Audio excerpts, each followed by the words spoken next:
और मेरे मजदूर, वेलकम बैक टू फंडा फैक्ट्री। तो आज का टॉपिक है हमारा लाइफ प्रोसेसेस रेस्पिरेशन। तो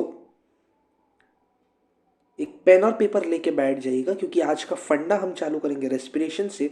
हमने प्रीवियस क्लासेस में न्यूट्रिशन करा, न्यूट्रिशन के बाद उसके टॉप 25 क्वेश्चन चालू किए। उसके बाद आज का लेक्चर हमारा होगा रेस्पिरेशन पे। सो एक पेन और पेपर लेके बैठिए या फिर एक नोट्स कॉपी लेके बैठिए। लेक्चर को एंड तक देखिएगा। हमारे चैनल को ज़रूर सब्सक्राइब करिएगा ताकि आपको ऐसी और इन्फॉर्मेटिव वीडियो मिलते रहे। और चलिए आज का मौसम बिगाड़ते हैं। So what is respiration? भला व्हाट इज रेस्पिरेशन? रेस्पिरेशन होता क्या है? तो respiration is a metabolic process that occurs in all organisms. ये एक तरीके का मेटाबॉलिक प्रोसेस है। मेटाबॉलिक प्रोसेस यानी जहाँ पे बाई प्रोडक्ट बन रहा है, कुछ मेटाबॉलिज्म हो रहा है। मेटाबॉलिज्म यानी कि रिएक्शन हो रहा है कहाँ? साइटोप्लाज्म में। किसके? सेल के। सो रेस्पिरेशन एक बायोकेमिकल प्रोसेस है जहाँ पे सेल्स एनर्जी प्रोड्यूस करते हैं एटीपी के फॉर्म में। एटीपी का फुल फॉर्म क्या होता है? एडिनोसाइन ट्राइफॉस्फेट, जो किसको तोड़ के बनता है? ग्लूकोज से। तो respiration is a biochemical process which produces ATP by breaking down of glucose, i.e. it is a metabolic process which occurs in all organism। और फिर जो ये एनर्जी बन रहा है, एडिनोसाइन ट्राइफॉस्फेट क्या होता है? एनर्जी होता है। एनर्जी किस लिए होता है भैया? एनर्जी यूज होता है सेल के द्वारा ताकि अपने वेरियस फंक्शन कर सके। सो रेस्पिरेशन जो होता है वो सबसे छोटे से छोटा single cellular organism, unicellular organism भी करता है, और बड़े से बड़ा एलिफेंट और blue whale multi cellular organism भी करते हैं। ये सारे के सारे ऑर्गेनिज्म, जितने भी लिविंग ऑर्गेनिज्म हैं, वो सारे रेस्पिरेशन करते हैं। सो रेस्पिरेशन के अब टाइप्स भी होंगे कुछ, चलिए उनको देखते हैं। सो रेस्पिरेशन के टाइप से पहले आप ये चीज़, मतलब ये वैसे तो आपकी फर्दर क्लासेस में काम आएगा, लेकिन आपकी कॉन्सेप्चुअल क्लैरिटी के लिए ये आपको बता दे रहा हूँ मैं कि रेस्पिरेशन का प्रोसेस जो है वो 3 फेजेस के लिए होता है: glycolysis, oxidative phosphorylation and citric acid cycle. ये तीनों टॉपिक आप क्लास 11th और 12th में ज़्यादा डीप में पढ़ोगे, लेकिन अभी एक ओवरव्यू दे देता हूँ। ग्लाइकोसिस, ऑक्सीडेटिव फॉस्फोराइलेशन और citric acid cycle. Glycolysis, oxidative phosphorylation and citric acid cycle. ये 3 प्रोसेस या 3 फेज रेस्पिरेशन में होते हैं। और रेस्पिरेशन जो होता है वो एसेंशियल है sustaining life and empowering cellular activities. Respiration के द्वारा ही सेलुलर एक्टिविटीज़ पॉसिबल होती हैं और लाइफ सस्टेन हो पाती है। चलिए अब रेस्पिरेशन का इम्पोर्टेंस जान लेते हैं। What is respirations importance? भला रेस्पिरेशन का काम क्या है, उसका अहमियत क्या है? So respiration is a very important process as it allows us to produce our own energy and perform our daily life activities। भैया जिंदा क्यों है हम तो जिंदा इसलिए क्योंकि हम रेस्पायर कर रहे हैं।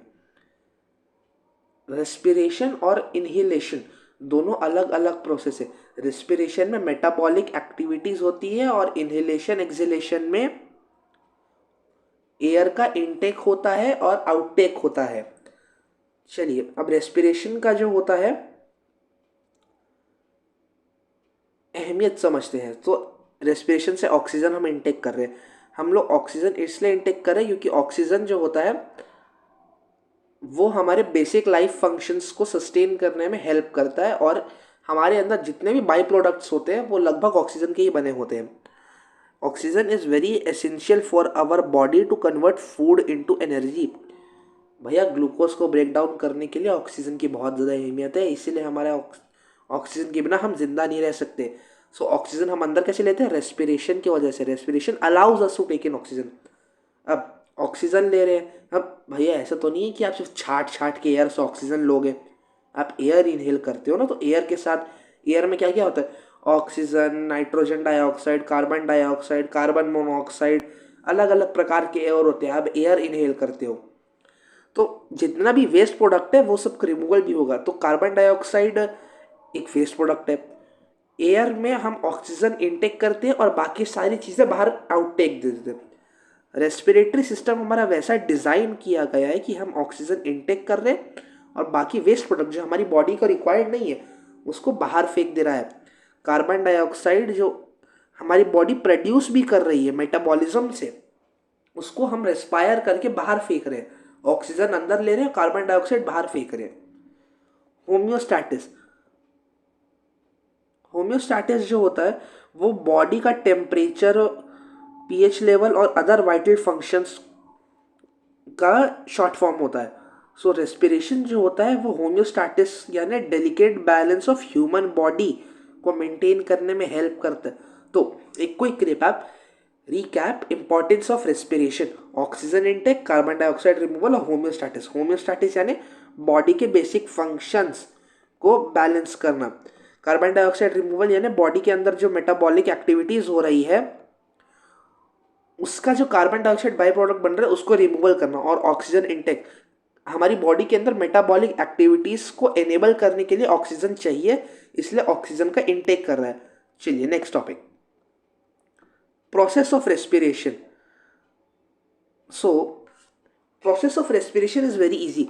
सिर्फ 3 स्टेप है प्रोसेस ऑफ रेस्पिरेशन के। So what are the steps? Inhalation, gaseous exchange और एक्सहेलेशन। इनहेलेशन कहाँ से होता है? इनहेलेशन हमारी नेजल कैविटी या बकल कैविटी से होता है। फिर वो जाता है कहाँ? हमारे एयर पाइप में। एयर पाइप के अंदर ये जो रिंग्स देख रहे हैं आप, ये कार्टिलेजिनस सी शेप्ड रिंग होता है। कार्टिलेज का बना होता है, सी शेप में होता है, मतलब ये ऐसा बना हुआ है, देखिए ऐसा, ये ऐसे शेप का है, पीछे जोड़ा हुआ नहीं है। इसको आप हेमी सर्कल भी बोल सकते हो, सी शेप का। ये हमारा ट्रिकिया है। ट्रिकिया डिवाइड हुआ है ब्रोंकियोल्स में, लार्ज ब्रोंकाई, स्मॉल ब्रोंकाई, इसको और डीप में पढ़ेंगे। इनहेलेशन जो होता है वो हवा को हम लोग अंदर खींचते, किसके द्वारा? नोज और माउथ के द्वारा। कहाँ से? लंग्स में। नोज और माउथ में हम एयर ले रहे हैं लंग्स में भेजने के लिए। कि ट्रेकिया जो होता है, ये होता है ट्रेकिया। ट्रेकिया में ट्रैवल करती है, ब्रोंकाई में जाती है, ब्रोंकाई से हमारा लेफ्ट रंग और राइट रंग में जाती है। Gaseous exchange, in the alveoli oxygen is absorbed into blood stream. हमारा देखिए, जैसे कि न्यूट्रिशन, रेस्पिरेशन, ट्रांसपोरेशन और एक्सक्रीशन, ये चारों प्रोसेस में कोई बेस ऑर्गन होता है। न्यूट्रिशन के लिए हमारा बेस ऑर्गन क्या होता है? Digestive tract. रेस्पिरेशन के लिए बेस ऑर्गन क्या होता है हमारा? एल्वियोलाई। एक्सक्रीशन के लिए बेस ऑर्गन क्या होता है हमारा? नेफ्रॉन। ट्रांसपोर्टेशन के लिए बेस ऑर्गन क्या होता है हमारा? Capillaries. Okay, so blood stream, gaseous exchange, alveoli में ऑक्सीजन को हम लोग अब्जॉर्ब करते हैं और कार्बन डाइऑक्साइड जो हमारे बॉडी ने प्रोड्यूस किया है उसको एल्वियोलाई में ट्रांसपोर्ट करके लंग्स के द्वारा एक्सहेल करते हैं। अब एक्सहेलेशन, जो यूज्ड एयर होता है, जो carbon dioxide, nitrogen monoxide, carbon monoxide, जितने भी फालतू गैसेज जो हमारी बॉडी के लिए यूजफुल नहीं है वो सबको हमारा लंग पुश आउट कर देता है, यानी बाहर फेंक देता है। हमारी बॉडी इस तरह स्पेशली डिज़ाइन की गई है कि हम काम की चीज़ें रखते हैं और वेस्ट प्रोडक्ट्स बाहर फेंकते हैं। ओके, नाउ सो ये देखिए, ये होता है alveoli, this is our alveoli. So diagram जो होता है रेस्पिरेटरी सिस्टम का, ये बहुत इंपॉर्टेंट है। एल्वियोलाई का डायग्राम तो आ ही सकता है, एमसीक्यू में तो आ ही सकता है। ये एनसीईआरटी एग्जाम्पलर में एक क्वेश्चन दिया है, बहुत इंपॉर्टेंट क्वेश्चन है। चलिए अब इनको एक एक करके समझते हैं। Airway structure, the respiratory system includes nose, mouth, trachea, bronchi, alveoli. Nose, nose से mouth, nose, mouth, trachea, bronchi, फिर एल्वियोलाई।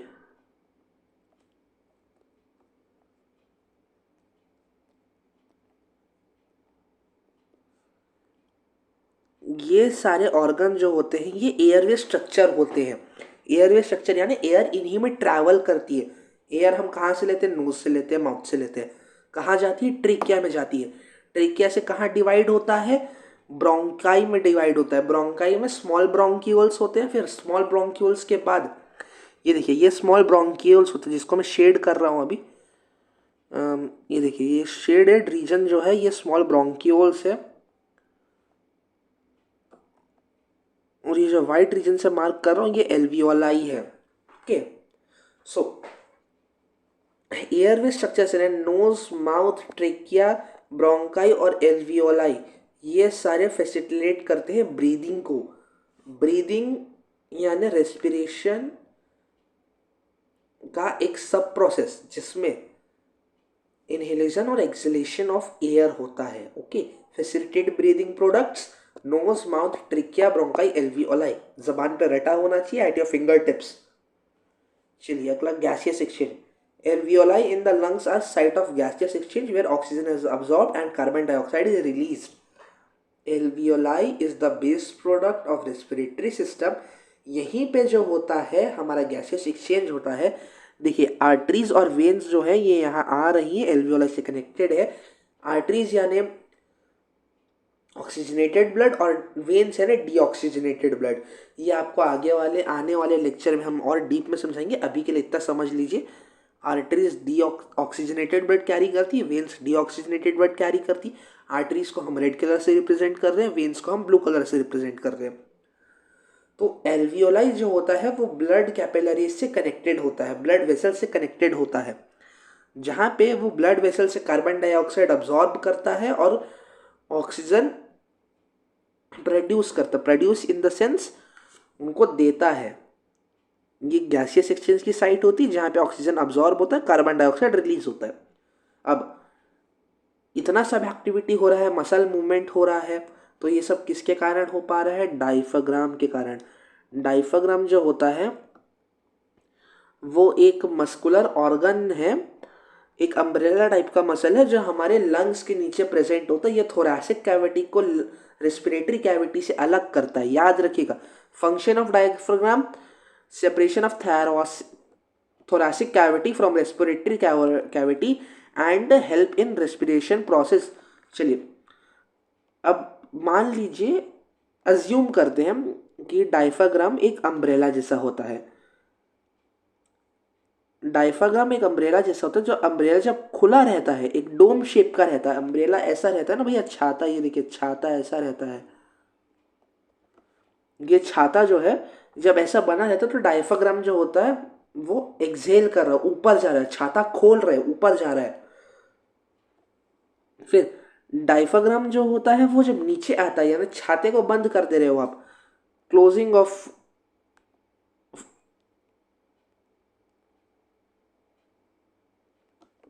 Of umbrella. चलिए, तो डायफ्राम एक मसल है जो कॉन्ट्रैक्ट करता है और रिलैक्स करता है air in and out, lungs को पुश करने के लिए। लंग्स को पुश करता है हमारा डायफ्राम, जिसके कारण एयर अंदर आती बाहर आती है। समझे? चलिए नेक्स्ट, अब टाइप्स ऑफ रेस्पिरेशन भी जान लेते हैं। सो रेस्पिरेशन हमारे 2 टाइप्स के होते हैं, एरोबिक रेस्पिरेशन और anaerobic respiration. Aerobic and aerobic.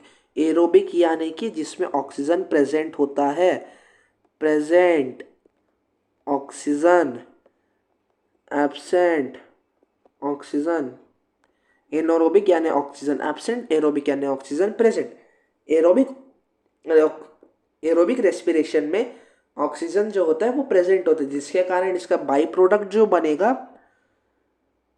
वो हमारी बॉडी के लिए हेल्दी होगा। और एनारोबिक रेस्पिरेशन में जो बाई प्रोडक्ट बनेगा वो हमारी बॉडी के लिए हेल्दी नहीं होगा। एनारोबिक रेस्पिरेशन जो होता है वो हमारे मसल्स में होता है, एरोबिक रेस्पिरेशन हमारी होल बॉडी में होता है लगभग। चलिए, एक main difference, presence of oxygen, absent of oxygen, cellular respiration होता है इसमें। चलिए नाउ एरोबिक रेस्पिरेशन जानते हैं इसमें होता क्या है। ग्लूकोज के मॉलिक्यूल जो होते हैं वो इसमें ब्रेक डाउन होता है ऑक्सीजन के कारण, ऑक्सीजन के कारण ग्लूकोज का ब्रेक डाउन किया जाता है और जिसके कारण energy water molecule and carbon dioxide gas are produce 32 ATP plus H2O plus CO2 इसके बाई प्रोडक्ट्स हैं। इसको याद रखिएगा। एरोबिक रेस्पिरेशन के by products 32 ATP, H2O and CO2। 32 ATP एक नंबर है। 32 ATP 32 एडेनोसाइन ट्राइफॉस्फेट रिलीज हो रहे हैं ऑक्सीजन का जब ब्रेक डाउन कर रहे हैं ग्लूकोज के कारण। चलिए, अब एनर्जी जो इसमें रिलीज होती है वो वेरियस सेलुलर एक्टिविटीज में हम यूज करते हैं। एनर्जी के कारण ही हमारा शरीर चल पा रहा है, या आप लोग न्यूट्रिशन में पढ़ रहे हैं। तो ये एनर्जी आती कैसे है? एटीपी के कारण आती। एटीपी का यूज करते हैं हम। नाउ प्रोसेस ओवरव्यू, एक बार एरोबिक रेस्पिरेशन का प्रोसेस ओवरव्यू भी ले लेते हैं। Aerobic respiration mitochondria of cell में होता है। बहुत इंपॉर्टेंट लाइन है, स्टार मार्क कर लीजिए, एमसीक्यू में आ ही सकता है 1 मार्क के लिए। ये ऑक्सीजन इस प्रोसेस में बहुत इंपॉर्टेंट है क्योंकि यही ग्लूकोज का ब्रेक डाउन कर रहा है। Large amount of energy release होता है। लार्ज अमाउंट ऑफ एनर्जी यानी 32 ATP released. Most multicellular organism including animal, plant and human rely on aerobic respiration. जितने भी हायर प्लांट्स और हायर एनिमल्स हैं वो सारे ऑक्सीजन के ऊपर निर्भर हैं क्योंकि ऑक्सीजन के कारण एरोबिक रेस्पिरेशन फैसिलिटेट हो पा रहा है, जिसके कारण एटीपी प्रोड्यूस हो पा रही है लार्ज अमाउंट में, जिसके कारण हमारे फंक्शंस हो पा रहे हैं। चलिए, अब एनएरोबिक रेस्पिरेशन के बारे में जानते हैं। एक बार प्रोसेस ओवरव्यू ले लेते हैं। एनएरोबिक रेस्पिरेशन कहाँ पे होता है? साइटोप्लाज्म में। इसमें ऑक्सीजन इन्वॉल्व नहीं होता है। Cytoplasm of cells to be particular muscle cells, में होता है। ग्लूकोज मॉलिक्यूल से particularly break down into smaller compounds. Glucose जो होता है वो कंपाउंड्स में टूटता तो है लेकिन एटीपी बहुत कम प्रोड्यूस होता है। बेसिकली 2 से 5 एटीपी इसमें प्रोड्यूस होते हैं। इसके बाई प्रोडक्ट्स क्या होते हैं एक बार जान लेते हैं वो भी।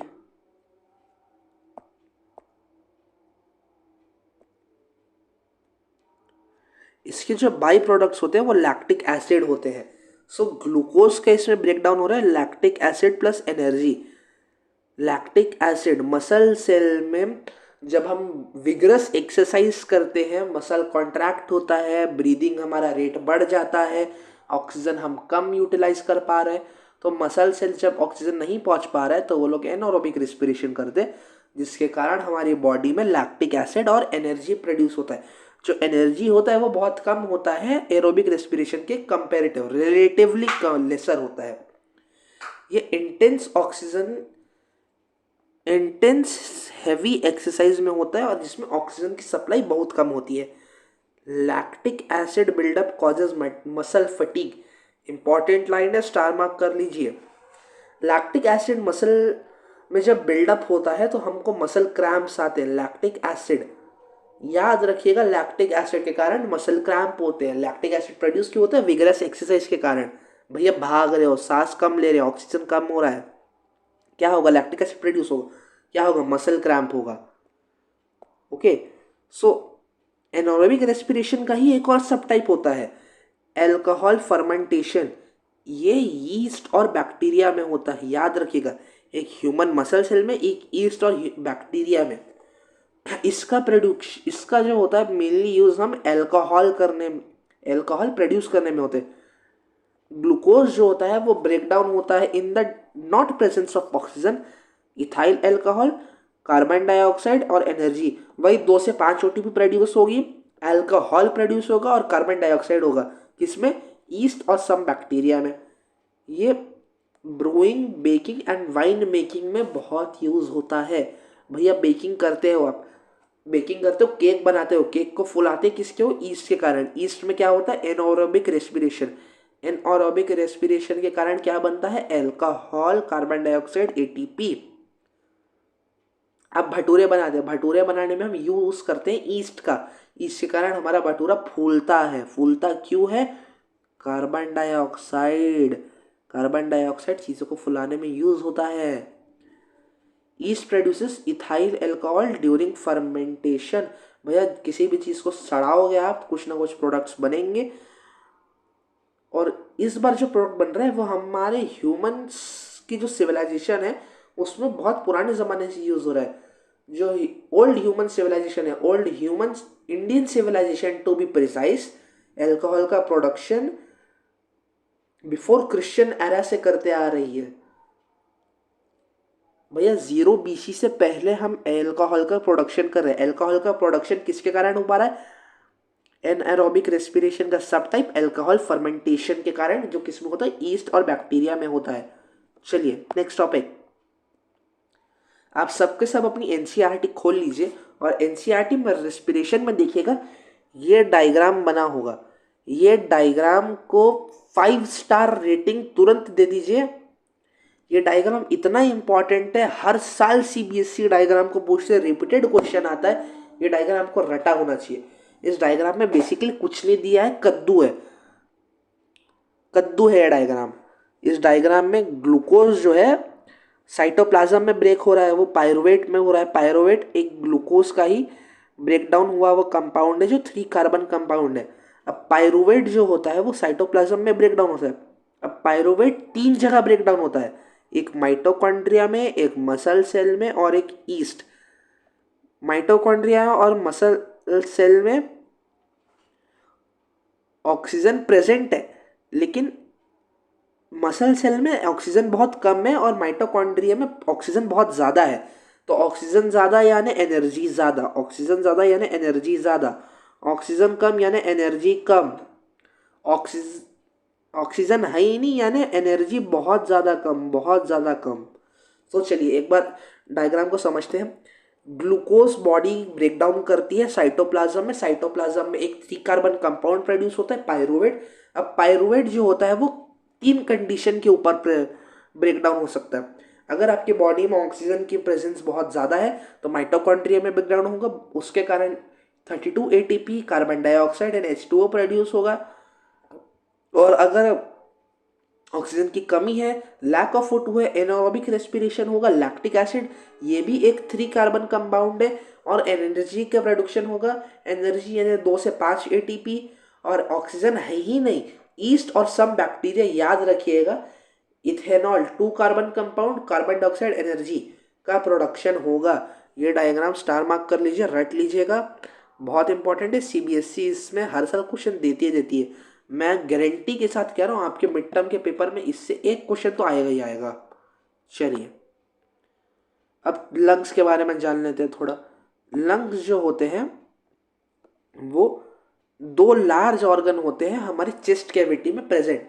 ये 2 लार्ज ऑर्गन किस में हेल्प करते हैं? हमारे रेस्पिरेशन में। ये ब्लड को ऐड करते हैं, ऑक्सीजन में ब्लड ऐड करते हैं और ब्लड से रिमूव करते हैं carbon dioxide. Blood capillaries lungs में कहाँ प्रेजेंट है टू बी प्रिसाइज? एल्वियोलाई में। एल्वियोलाई को भूलना नहीं, एल्वियोलाई आपके क्लास 12 तक रहेगा सिलेबस में। तो लंग्स जो होते हैं वो ट्रेकिया के द्वारा कनेक्टेड होता है। Trachea wind pipe. ट्रेकिया किस में डिवाइड हुआ है? ब्रोंकस में। ब्रोंकस किस में डिवाइड हुआ है? ब्रोंकाई में। ब्रोंकाई किस में डिवाइड हुआ है? स्मॉल ब्रोंकियोल्स में। स्मॉल ब्रोंकियोल्स किस में डिवाइड हुआ है? एल्वियोलाई में। एक क्विक रिकैप दे दिया मैंने आपको। अब ये जो होता है हमारा लंग्स जो होता है वो हार्ट के द्वारा भी लिंक होता है। भैया हार्ट एक ऐसा ऑर्गन है जो 24/7 काम करता रहता है, 365 डेज विदाउट एनी ब्रेक काम करता है। अगर वो 1-2 सेकंड के लिए भी ब्रेक कर दिया ना भैया, आपको मिनी हार्ट अटैक आ जाएगा, आप बेहोश हो जाओगे, आप on the verge of death रहोगे। तो हमारे हार्ट को ऑक्सीजन सप्लाई चाहिए तुरंत के तुरंत। अब भैया चाहिए यानी शॉर्टकट पल्मोनरी आर्टरीज, कहाँ से? लंग्स से डायरेक्ट कनेक्शन। भैया हार्ट जो होता है वो लंग्स के बीच में होता है थोड़ा बहुत। हमारा हार्ट जो देखिएगा वो थोड़ा सा बेंड कर दिया है हमारे लेफ्ट लंग को। बर्थ के बाद ह्यूमन के, जब ह्यूमन का बर्थ हो जाता है तो उसमें कुछ एयर तो प्रेजेंट रहेगा ही रहेगा। कुछ एयर यानी भैया अगर आप पूरा एयर एक्सहेल भी कर दोगे, फोर्सफुल एक्सहेलेशन के बाद भी कुछ एयर बचा रहेगा, इसको कहते हैं residual volume of air. Residual volume of air very important topic.